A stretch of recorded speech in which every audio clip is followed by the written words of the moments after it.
सत्यमेव जयते। जय श्री राम। भाइयों, आज हम बात करेंगे आरक्षण पर। क्या है आरक्षण, किसने लागू करा, कब शुरू हुआ और किसके विरोध में है, किसको मतलब देश के लिए कितना खतरा आरक्षण, ये आपको समझना चाहिए। सभी बात तो करते लेकिन समझता कोई नहीं। तो आइए शुरू करते हैं। जय श्री राम।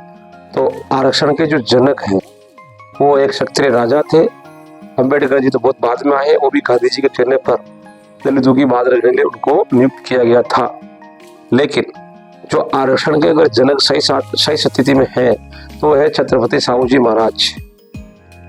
उन्होंने सबसे पहला आरक्षण लगाया था। तो ये आरक्षण देश के लिए एक लाइलाज बीमारी है, कैंसर की तरह घातक होता जा रहा है। ये खत्म होना चाहिए। मेरी राय ये खत्म होना चाहिए। आप लोगों की क्या राय है? ये जो आरक्षण लेते हैं उनके लिए भी बहुत बुरी स्थिति में है। जिसने किसी भी जैसे SC/SC या OBC का आरक्षण से नौकरी लग गया तो उसका बेटा नौकरी लग जाएगा।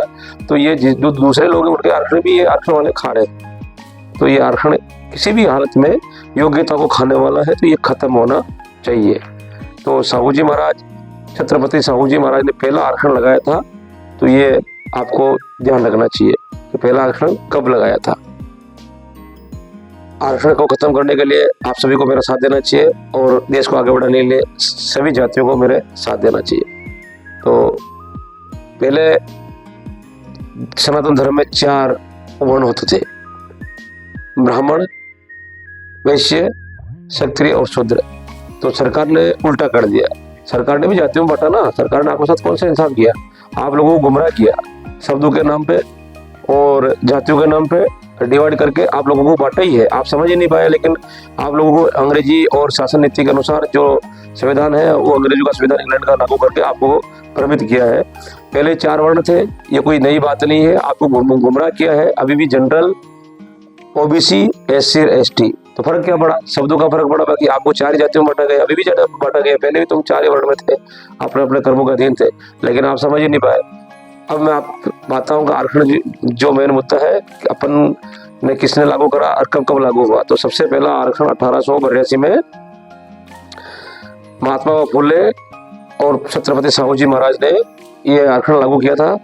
अंग्रेजों के शासन से परेशान होकर उनसे अपने लोगों को अंग्रेजी शासन में ऊपर पदों पर नियुक्त करने के लिए और गैर ब्राह्मणों और ब्राह्मणों को पढ़ाने के लिए ये कानून बनाया गया राजा ने। तो क्षत्रिय राजा छत्रपति साहू जी महाराज ने पहला आरक्षण लागू करा था भारत के इतिहास में, जो आप लोगों को हमेशा याद रखना चाहिए।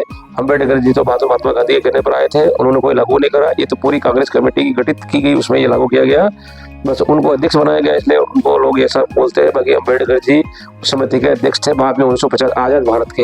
लेकिन सबसे पहला आरक्षण छत्रपति साहू जी महाराज ने लगाया था 1882 में। ये सन आपको याद होना चाहिए। और 1902 में महात्मा लाथौर के राजा और कोल्हापुर के राजा और ब्राह्मणों को, पिछड़ी और गैर ब्राह्मणों को अंग्रेजों के शासन में नियुक्त करने के लिए, प्रतिनिधि बनाने के लिए 8.5% के आरक्षण की मांग करी।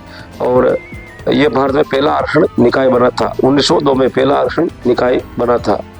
फिर 1902 में के बाद में 1932 में महात्मा गांधी ने अंग्रेजों के साथ मिलकर ये एक पूना एक्ट हुआ था, एक समझौता हुआ था कांग्रेस में और अंग्रेजों में। इसको पूना एक्ट के नाम से जाना जाता है।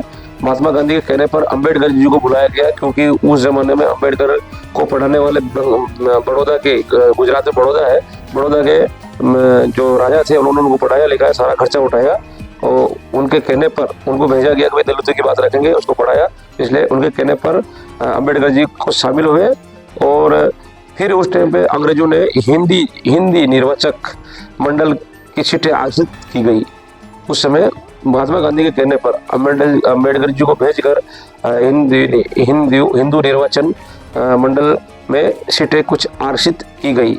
फिर 1942 में लॉर्ड वायसराय, जो उनका वायसराय था, की कार्यकारिणी परिषद में अनुसूचित जनजाति के लिए 8.5% आरक्षण की सिफारिश की गई, लेकिन अंग्रेजों ने लगाया नहीं। और किनके कहने पर की गई? कांग्रेस के जो अपने महात्मा गांधी थे, महात्मा गांधी जी के कहने पर 8.5% गरीब और पिछड़ा जाति को देने की मांग रखी गई 1942 में। ये याद रखना।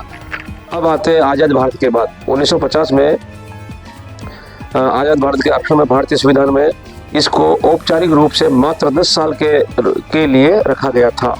कितने साल के लिए? मात्र 10 साल के लिए।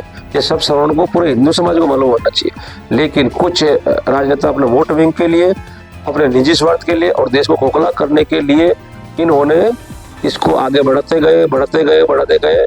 और आज देश की क्या स्थिति आप जानते हो। आपस में समाज लड़ रही है, हिंदू लड़ रहा है, राज्य लड़ रहा है, भाषा से लड़ रही है।